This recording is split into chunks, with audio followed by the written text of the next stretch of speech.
Hi, welcome to Neighborhood News. I'm John Sylvia, here with co-host Carlos Cesar. Tuesday. Yes, Tuesday, and we're back again with one more show of news, neighborhood news. And today with a new set, I think this is going to work perfect for our viewers. We changed the set thinking of our viewers because now we have a better pause the cameras, pause in a better way that your face will show better at home. Like I said, that's good and bad. That's good and bad. But you did a good job on this. Kudos to you. You did a good job with this set. Very good. Yeah. And I'm going to start this show like I do in all the other shows. I'm going to welcome the Portuguese community for being in touch with us and be viewing our show. Sejam bem-vindos mais uma vez à nossa comunidade portuguesa. Este é um show feito de notícias da nossa vizinhança. Hoje não temos convidados, hoje apenas vamos conversar sobre coisas que está a acontecer na nossa comunidade e na nossa cidade e na nossa vizinhança.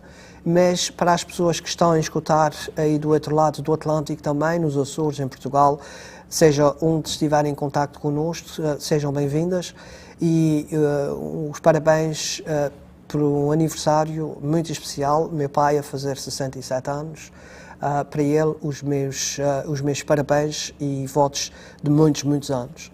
I just invite all our Portuguese listeners and even those that watching us on their computers. Yep. In Portugal, Azores, and all over. Yep. And I just wished my dad's 67th birthday today. Wow. A happy birthday, and wish he makes another 67. Good. And I see you down there, 67 years from now. So today we're just going to pretty much talk about our neighborhoods and talk about our city. Yep. And things that's going on all over the city, and we're going to try to stay positive.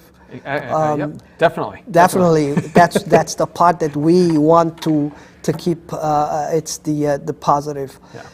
So what's going to be the first number one issue today? Well, you want to talk about the public safety meeting. I know people can watch this on TV, but we were both there, and just give a rundown. I'll talk real quick about two of the issues that I talked about. I live on a main road, and our neighborhood borders two main roads, Plymouth Avenue and Brayton Avenue. We've had problems with 18-wheelers or trucks with flatbeds on them parking there, and there's a city ordinance, so you can't park between 1 and 5. So it makes it difficult for the police to enforce this. So that was one of our issues that we brought before the ordinance committee, and it looks like they're going to look into that. And you know, one of the things I had brought up, and you were there, Carlos, was that when you go to these other cities, you don't see this going on. You don't see 18-wheelers parked on the streets like you do here.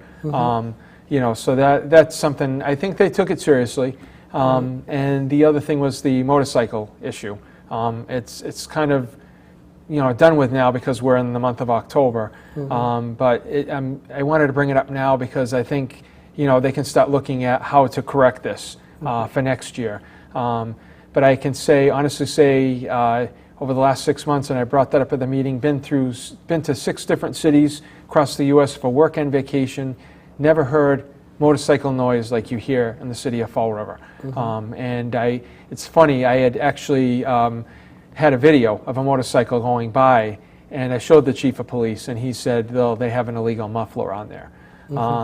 So they're looking at it, and the bikers, like anything, there's good people and there's good bikers and bikers that are not as caring about how other people think about things. So and I brought up that thing because I listened to, it sounds kind of strange, but I listened to a biker show that's on SAR every Saturday, and they have that saying, when in town, throttle down.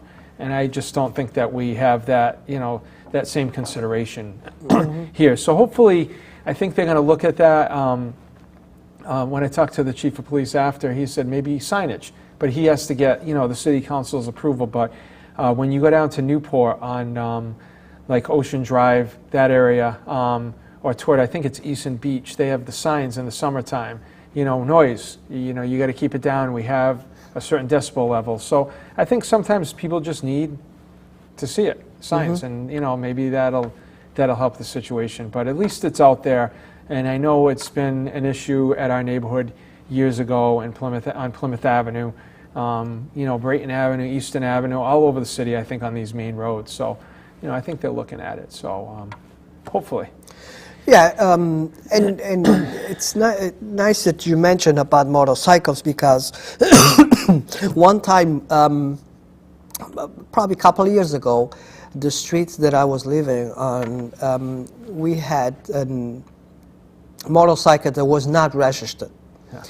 So the kid come from school and you want just to ride the bike for a couple hours. Yeah. It's not registered. He takes it out of the garage. He goes back and forth on the streets and back inside the garage again. Yeah. So when we call the cops, by the time the cops come by, it's no motorcycle on the street. Yeah. So we went and found out that that's what happened, was somebody that had a motorcycle not registered and was just riding for fun. Yeah. And but at that meeting was interesting, because a lot of issues came into the table to discuss, and you know, and the people took notes and tried to help. I was so happy that people from my neighborhood came out and complained too about a commercial car that was parked, a commercial truck was parked on the streets, and it had like huge tanks, and that's illegal. Dangerous too, right? That's dangerous too. Yeah. So they came out and they complained about. So let's hope that that's gonna be fixed. Yeah. You know. I think it will. You know, I have faith it will. You know, Yes. and if not, then we have to go back and go over it again. So, you know. The good thing is, with people like us, that we travel and we see other communities, because we travel most for work. Yeah. What gives us the possibility to see different cities and see how the cities are run. Yeah. Which is good that we bring it back to our city, and we try to learn. And when I go in a different city, I always look for something different. Yep. What they're doing, what's it's different in here that we're not doing the same in Fall River. Yeah, no, absolutely. And I took pictures of signs and stuff like that, and that gives me ideas. One of the things that I've been complaining for years, and the office of the Perry Long office from the mayor's office, they try to help us out with the broken windows. Yep. They came up with the idea, you know, to put art on the windows. Yeah. You know. Cool. But you don't see that. You don't see that on the others in other communities. Yeah. Empty buildings had to be covered. Matter of fact, they use newspaper. Yeah. They cover the windows with newspaper. That's how people know that place is for rent, because it's empty. Yeah. They covered the windows with paper. To me, I mean, it's nice. You see 4 or 5 buildings when you drive on Pleasant Street. I mean, it's different. You don't see the broken windows. Yep. But to me, again, that's graffiti. Still graffiti. It's a nice graffiti, but still graffiti. Yeah. And I would like to the councils probably to do something about it, and probably put an ordinance which you have so many days to replace your window. Every building is insured. So if your window broke on your building, you got the money from the insurance to replace that window, and you're going to have to use the money to replace that window. Yeah. you know, and go from there, because just telling me as long as it's closed, nobody gets inside, it's safe. It's not safe. Yeah. It doesn't look good. Yeah. So, and it's another thing that I'm keeping complaining about. Yeah. Being in a commercial area, it's tough, because the Flint is a tough area, because you have a combination. You have a combination between residential and the business. exactly. Right? Yeah. Yeah. So it's tough. Which is good for one side could not be good for another side. Yeah. But we need to work together. Yeah. And we need to, especially that, it's something that I'm going to focus more attention now to, is to get those windows replaced. Yeah, and you know, I think the chief of police has brought that up, the broken windows theory. If things are broken like that, then people continually break it. And we spoke about that. If things are dirty or the streets are dirty, then people think that you can just do whatever. And that was one of the things I think that was brought up there. And that's what I'm concerned about. When these 18-wheelers park on the street, people drive in, wow, you can park in residential areas. And Exactly. So it just shows like a chaos kind of thing. And I think with anything, with the government, or with even a business, if it's been done this way, you know, people are kind of resistant to change it. So you just got to keep at it, and that's a good thing that you're doing. So another thing that I think that you don't see in different communities is like those 18-wheel trailers. Yeah. On the center of a small street. Yeah. You won't see that in a different community. Yeah. I mean, sometimes you lose three lights just because of a trailer. It's across on Connie Street. Yeah. Yeah. You know, when all these cars are trying to go somewhere, now they cannot back up, they can go forward, and you have this 18-wheel trailer stuck, pretty much stuck in there until somebody gets out of the cars and try to lead this guy to get out of there. Yeah. So it's another thing that we see a lot, and our neighborhood is going to be affected with the new stores opening at the super Walmarts and crossing at 24. I think. Exactly. Yeah. The trailers going to come from everywhere to that parking lot. Yeah. And you can imagine a trailer in Rodman Streets or even at that side street over there, Jefferson Street, Quikisham Street. Yeah. It's going to be a really mess because we already see it. Yeah, it is. I mean, I spoke with the developer on that because they came to our meetings, you know, because we're bordering that like how you guys are.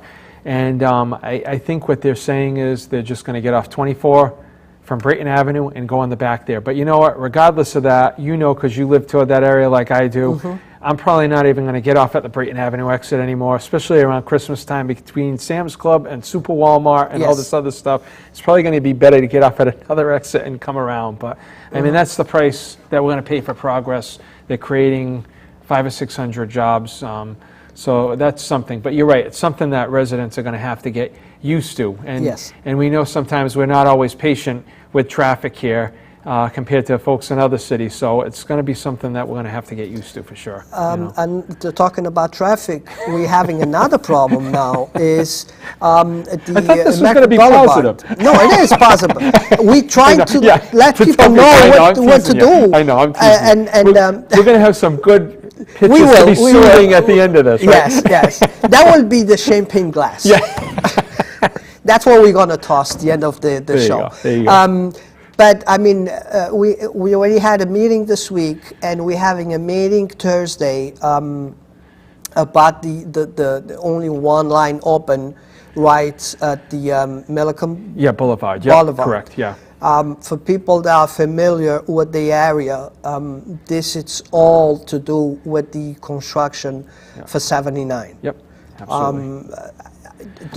Well, I haven't been to the meetings. I've already seen that it is blocked off. So, I mean, hopefully, and the city has been going out there trying to tell people to avoid this area, to go around, you know, and seek alternate routes. So hopefully we're going to do that. But like I said, I know at times, you know what I mean, we are, because we don't really have traffic here on the whole.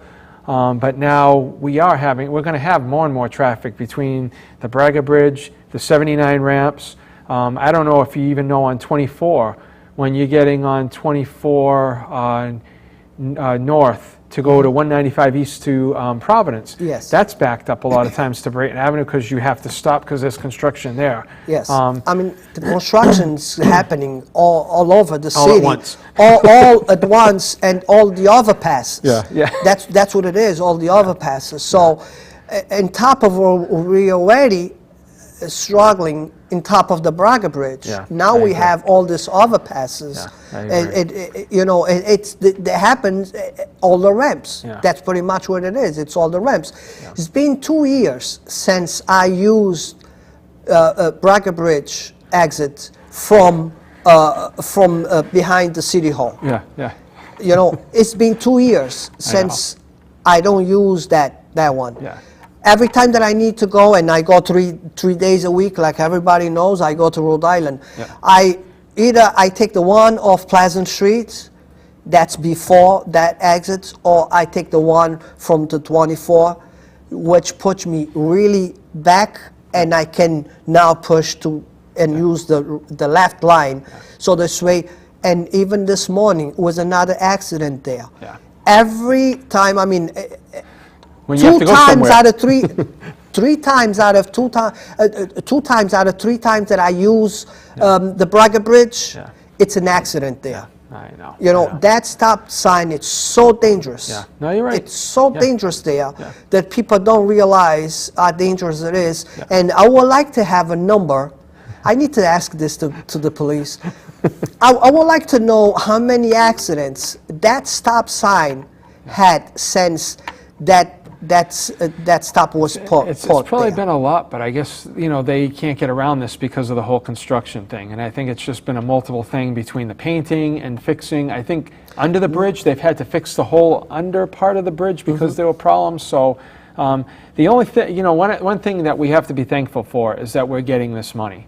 We're getting this money to do the 79. We're getting this money to fix the Braga Bridge. But you're right, with that comes a lot of aggravation. And back in, I think it was 2004, I worked in Providence. And a year or two before that, they had started the construction. And I'm like, you know, I was working in Boston. I think I'm going to work in Providence. I start there. It's just as bad. It'd be backed up to Westport.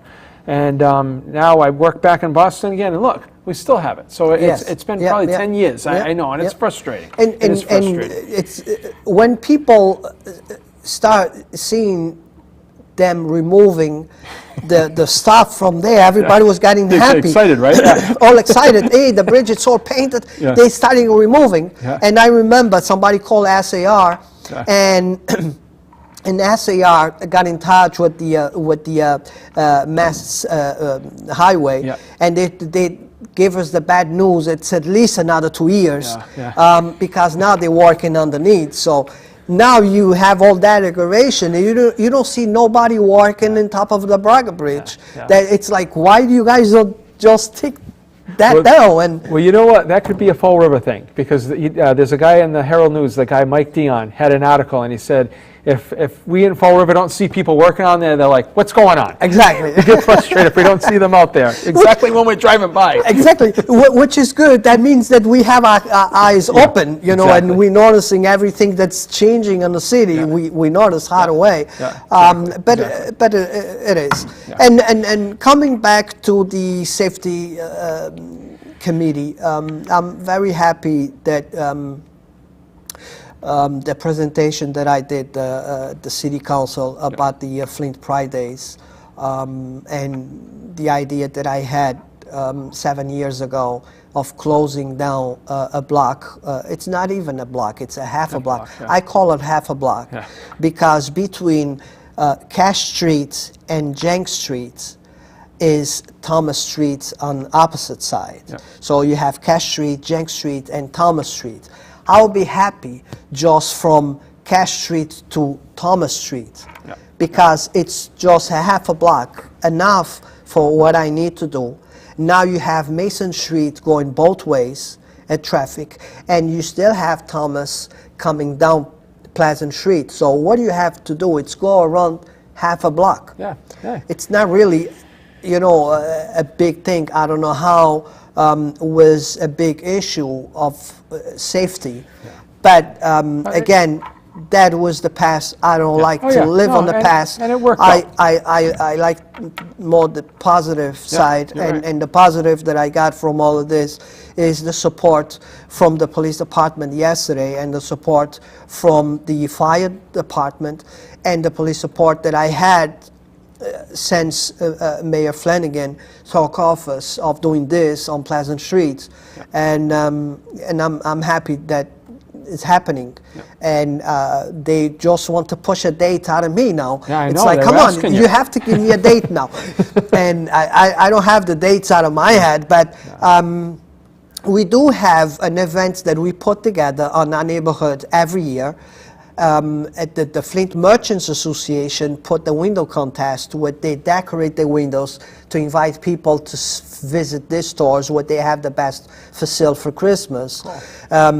And when I took over the neighborhood association, what I did was I invite the schools, the kids from the schools to come down to the Pleasant Street and the Christmas Carol. So we kind of set up Seven Hills, set up a table and gives hot chocolate to the kids. Good. And I have people setting up for popcorn and all of that stuff, and Dunkin' Donuts. And so it will be a perfect time to do an experience on this block party in December, and we will now close down the half a block on Pleasant Street, and we will invite the kids to come sing again, and we will invite the public, the parents, the grandparents, and all of that to come and watch the kids. And usually it's not that long. The whole thing takes a couple hours, but we all in the group there,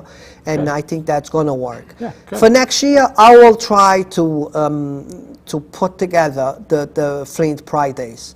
I have to say that after 3 or 4 years that we attempted to do on Pleasant Street, probably some of those businesses already gave up about the project. But I will try to bring them into the project again and do a Flint Pride Day next year. Okay. Let's see. That's the good part that came out of the meeting. Good. All right. Yeah, it did. It came out favorable. All the councilors that were there were in favor of that. Like you said, they're trying to get a date out of you. So it is. Sometimes I think you just got to ask folks, I guess, is what they say. Mm-hmm. So, I mean, maybe you might have to ask them more than once, but hey. Doesn't matter how many times, as long as it gets done, it doesn't matter, and I'm the kind of guy that I don't give up. Yeah, I fight until I die, and even when I die, make sure I'm dead, or else I will be fighting. That's why I tell my wife, make sure I'm dead before you put me there where you're gonna put me. Make sure I'm dead. There you go. Because I will fight until the last minute. So we have some pictures that you want to show? Yeah, like you said, to stay on a positive note, I had a few pictures here. Maybe we can try to do this like every show, like maybe a minute or two, try to show some pictures. I had these already. One of them I got to take a picture of today, but it's been busy lately. So, but this right here is actually in your neighborhood. The Fall River Street Tree Planting program planted these, I believe it was about a year ago. And that was done, I believe, in April or May of last year. Did that with them, which is great. There were probably about 20 or 30 of us. And the thing with this, Carlos, is that the tree planting, once they do this, it's great. It's like, when you do all this stuff, it's great, you got volunteers, but now what they have to do is get these things watered. So usually they'll ask people to adopt a tree, or they'll just, one person will water them all. But that is, I believe, on County and McGowan Street where that was done, right? County and where that circle is at the end. That's the rotary, right? Yeah, on Pleasant Street. Yeah. So if you go all the way up on Pleasant Street, it's Pleasant and County Street. Yeah. Yep. So that's what it is. I'm going to see if I can figure this out, huh? How can you not recognize my neighborhood? I know. This is actually the new renovation at Pulaski Park that was actually done like March or April, and we already had people enjoying the park. This was something that was, I think a good accomplishment. We went to the city and got a grant from them, and they put it together, and the kids are already enjoying it. So it's nice. It's another positive thing. In the background, toward the left-hand corner where that person is, there's a raised ranch there. That's where Mrs. Almeida lives, and she was our July Pride and Property winner. Keeps very good.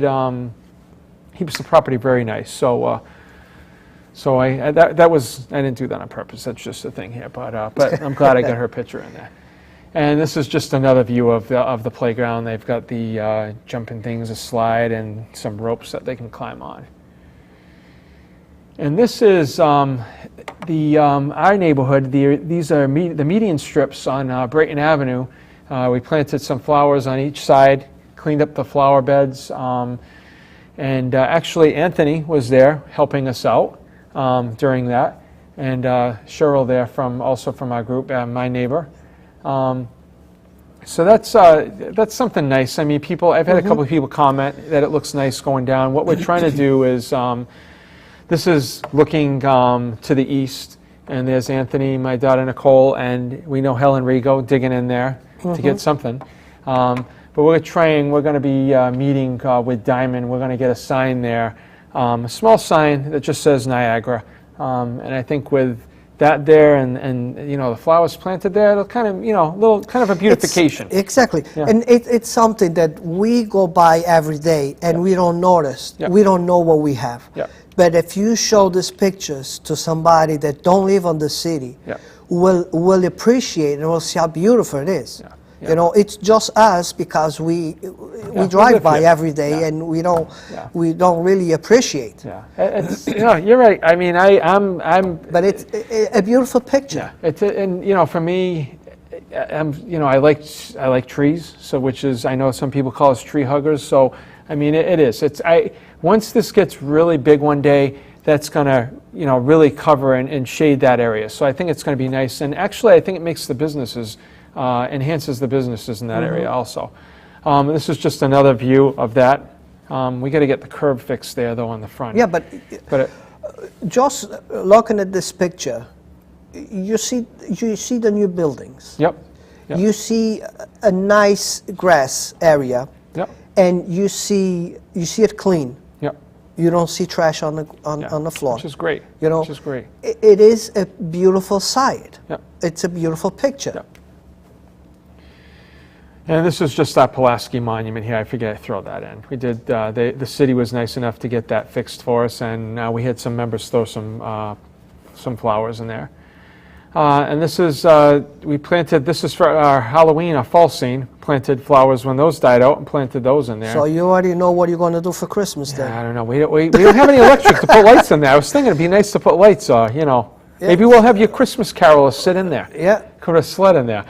Oh, I have the board that I can sell it to you. And there's a picture in here. I went too quick, and we're running out of time. But there is a picture in here, and I'm not that tech savvy. But there's a picture that I go running. It is the new bike path that goes over the Brightman Street Bridge, and a lot of people don't know about that. But you can actually just kind of walk or run to that area, and it goes all the way into Somerset to where the Home Depot is. Not a lot of people are using that. Very peaceful, and it's another thing that people aren't aware of. Very few people are aware of this. So, yes. So I wish I could pull up that picture, but I'll save that one for next time. Yeah, you know what I mean? Save it. But we will show it next week, and we will try to get more pictures. To show. Yeah, we're going to try to get. Unfortunately, these are the ones I had of my neighborhood, and I had one of yours. But we're going to try to at least get maybe one or two each show to show what people are doing. Sure. How they're trying to make the city a nicer place. Yes. So I think it'll be a good thing. That will be nice. So John, one more show, half an hour. Yeah, it went by quick. It's unbelievable how fast the 30 minutes go. But I want to again thank you. Usually we thank the guests. Yeah, we thank guests. So guests, guests. So I'm going to thank you because you're the guest here today, right? Very good. Thank you, Have a good John. night. Take it easy. Thank you.